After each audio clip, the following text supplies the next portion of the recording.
What if the next move in the escalating U.S.-Iran standoff isn't another round of back-channel talks, but a strike aimed at the very top of Iran's leadership?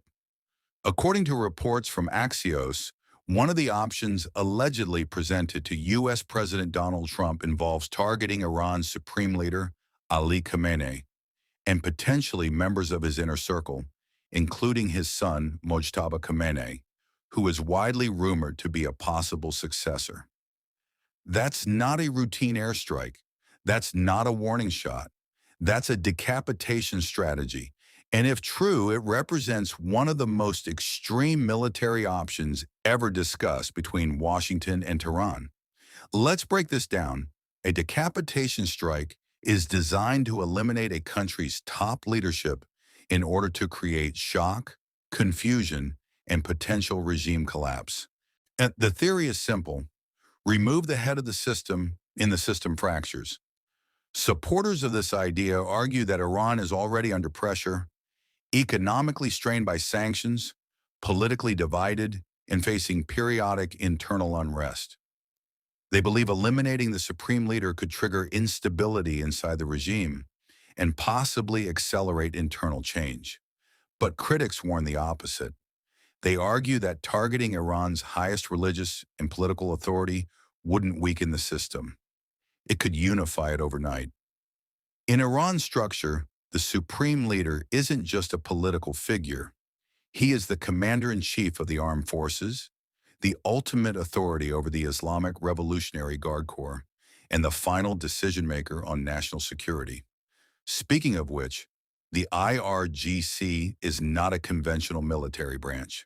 It controls ballistic missile forces, oversees proxy militias across the Middle East, and commands networks stretching from Iraq to Lebanon. If leadership were targeted, retaliation would likely be immediate. Iran has repeatedly warned that any direct U.S. attack would trigger strikes on American bases across the Gulf region. That includes installations in countries like Iraq, Qatar, Bahrain, Kuwait, and potentially beyond. Then there are Iran's proxy forces, Hezbollah in Lebanon, militias in Syria, armed groups in Iraq, all capable of launching coordinated attacks. A strike of this magnitude could rapidly escalate into a regional conflict, not just a bilateral confrontation. There's also the oil factor. The Strait of Hormuz, through which roughly 20% of global oil supply passes, sits within Iran's reach. Any disruption there could spike global energy prices overnight, rattle markets, and force U.S. allies to respond. And that's where geopolitics becomes even more complex. Countries in Europe may hesitate to back a leadership strike. Gulf allies might support it publicly while bracing for retaliation.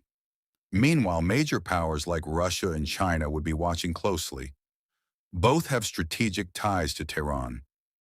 Targeting the supreme leader isn't just a military calculation.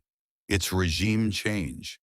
And regime change has a long, controversial history in U.S. foreign policy, from Iraq in 2003 to Libya in 2011, with consequences that reshaped entire regions. Would Iran fragment internally? Would a successor consolidate power even more aggressively? Or would the strike ignite a broader Middle East war? Sources suggest a decision timeline could be tight. Diplomacy may still be on the table, but the window appears narrow. The options reportedly range from limited symbolic strikes on military infrastructure, renewed negotiations under pressure, expanded sanctions, or the most aggressive option, targeting the leadership itself. Each path carries risk, but only one fundamentally changes the nature of the conflict. If the U.S. were to target Iran's top leadership, it would mark one of the boldest and most dangerous foreign policy moves in modern American history. The real question isn't just whether it's militarily possible. The real question is whether it would end the crisis or ignite something far bigger. The next few days could reshape the balance of power in the Middle East. This is a developing situation. Subscribe for in-depth military analysis, strategic breakdowns, and real-time geopolitical updates. Because in modern warfare, Decisions at the top can change the world overnight.